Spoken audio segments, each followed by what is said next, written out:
Hey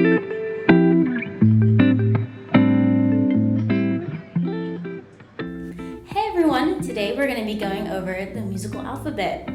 The musical alphabet refers to the letters we assign to pitches. So we have A, B, C, D, E, F, and G. So we have these 7 unique pitches, and what we do with those is after we get to G, we go all the way back to A. And the reason why we do this is because there's only 7 unique natural pitches. And when I say natural pitches, I'm referring to notes that have not been changed. So these are notes just the way they are. One of the easier ways to demonstrate this is on a piano. So this is a keyboard and it's laid out starting on the note C. And we have just for some reason assigned this is where C is. And so we start on C, then we move up, we go to D, then we move up, E, F, G, A, B. And I mentioned as before, we only have 7 unique natural pitches. So we have to go back to C, and then we're back here, and then we have, I drew that wrong, here's C, D, E. So we have this as our piano range. We're only really going to focus on this first part from C to C. Now, on the white keys of the piano, which you can follow along on the printout I have provided in the description, you can know that the white keys have not been changed. So what are the black keys for it? Well, these are notes that have been changed. And we can either go up or down from our natural pitch. So for example, we have C, or let's do a different letter, that might be a better example. Let's do G. So G. Normally this is just how we would write a G. If we just had a regular note G, but if we needed to say that it was natural, we would write this. So this is a sign that indicates natural pitches. So what happens when we go up? So if we went up to this note, we are raising it by 1 step as we just stepped up. This is referred to as a half step. So when we go up a half step, we get to G sharp. And that is what happens when we raise any natural pitch. We get a sharp. Now you may be wondering, well, E and F are right next together.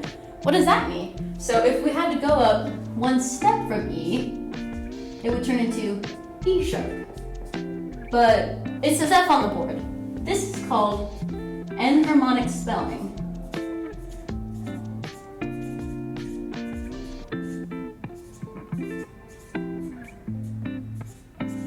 Enharmonic spelling refers to when you have 2 notes, but they sound the same. So they have 2 different ways to write it, but when you say, or when you play it on like a piano or an instrument, they sound exactly the same. It's just a different way to write a note. Now let's go to if we were to go down. Now, since we went up a half step from G, we're gonna go down a half step. Now this will get us to what is called G flat. And flat is like a little tiny B that's like above the note. So we have G flat. This is what happens when you lower it a half step. And same here, if we started from F and we went down to E, it would become F to F flat. But it's also just E. And the same applies to when we have B and C. If we went B and we raised it up, it would go to B sharp, which is also C. If we went from C to, if we lowered it, it'd be C flat. That's really just a B. It's just a different way of spelling.